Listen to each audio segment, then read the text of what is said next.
Good morning, everybody. It's Monday morning. I just wanted to show y'all what I've been working on lately. So, as you guys know, I went to a little bit of funk there. My uncle fell. He's in the hospital, has some kind of stroke or something. But I've been working on these two chicken tractors and stuff. A larger one that I'm gonna put on wheels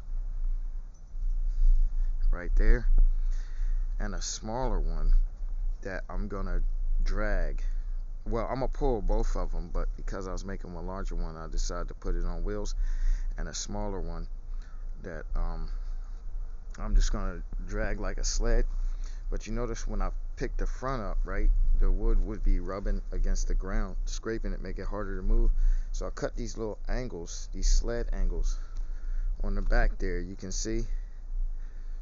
Alright, and I do have the netting wire to put over there. I'm waiting to go into town to get some 10 snips and stuff like that. So also I redid the plumbing in here because it was up too high and I couldn't walk across the sewage line. Like, people would kick the sewage line over, and I always got, that's a nasty job having to clean up the sewage line and redo the piping and everything, and across the real cold spell. It's cold this morning too. All these pipes shattered all the way down to the closest well, which is back in that field. So I redid all that, and then you see this extra line going into the sewage here.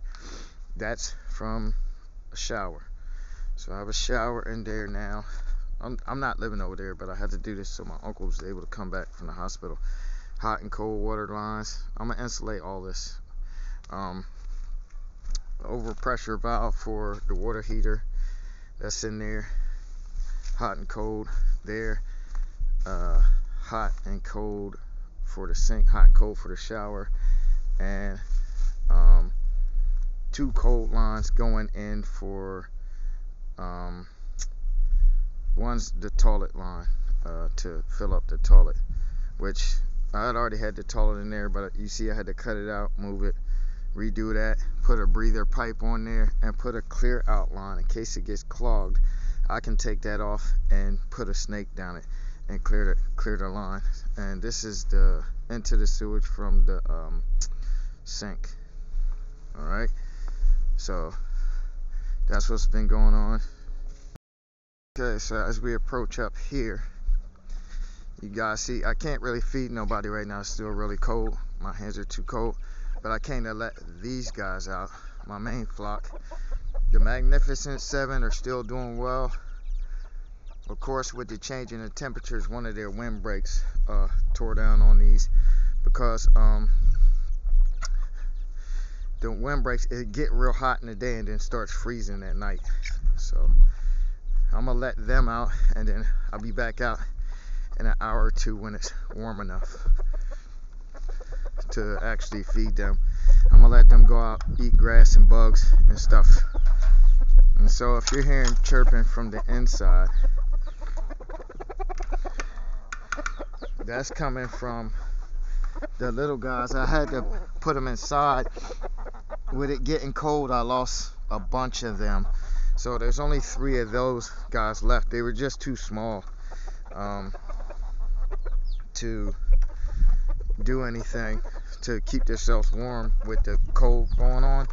So I ended up moving them inside there. So there you see the 3 back there in the cage, so the adults can't get them, and I put their water inside so it wouldn't freeze over there to the side of them, so that they're still able to pour the little guys water when I need to.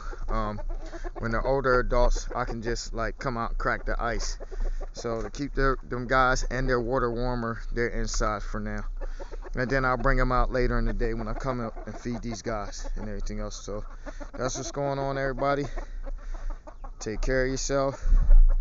Love, peace, happiness.